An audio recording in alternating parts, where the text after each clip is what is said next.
Oh, sorry. It's all right.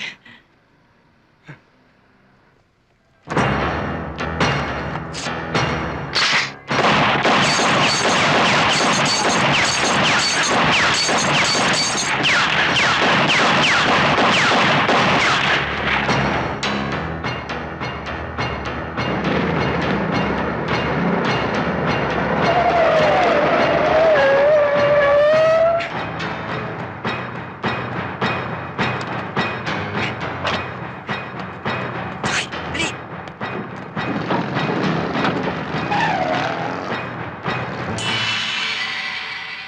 Hindi ako tutubo dito sa jeep mo. Bukod sa nakaw na, bulok pa. Kaya lang marunong ako makisama. O eto, 5,000. Ang susi. Aling Josie, baka pwede naman pong dagdagan to. Huwag ka nang umirit. Baka magbago pa ako ng isip. Kukuha pa ako ng mekaniko eh. Gagastos pa ako dyan. Para machap-chap tong jeep mo na puro kalawang. Puro bangga pa. Kaya nga iniisip ko na, ibenta na lang to ng 4 kilo eh. Ang susi akin na. Sige. Siya nga pala, Karding. Sa susunod, pag may pagbibili ka, benta mo na lang sa iba. Kinakabahan na ako eh. Baka mamaya masabit na ako. Aha, Isara mo yung gate ko paglabas mo, ha? aha.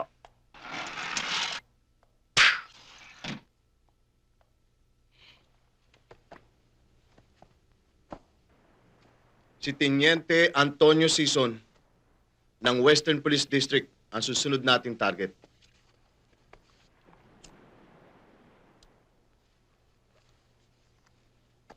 Sana maging malinis ang trabaho ninyo para hindi tayo pumaltos.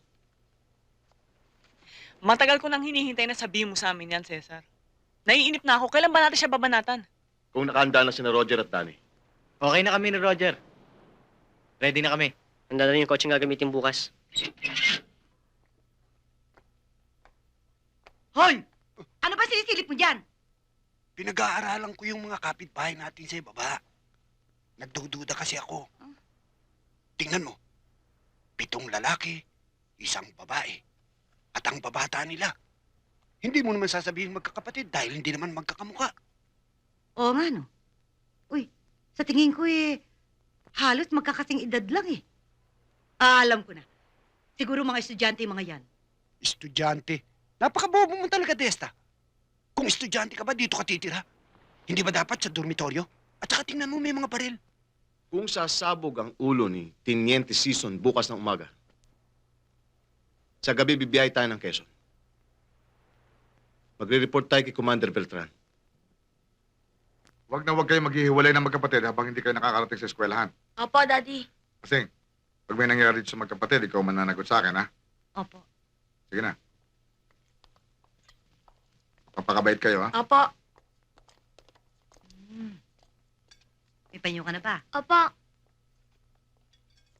Yung ba mga passport ng mga bata, napaayos mo na? Hindi ba binigyan kita ng pera para paayos yung mga papeles ng mga bata?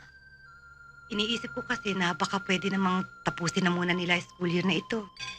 Baka pwedeng sa bakasyon na kami umalis. Huwag mong panghinayangan yung pag-eskwela ng mga bata. Para ka namang hindi nagbabasa ng dyaryo, eh.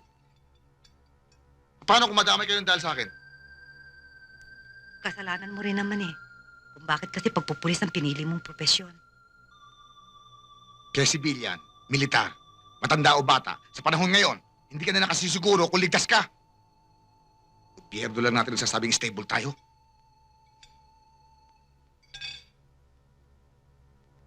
Lalakad na ako. Baka naiinip na si Medina eh.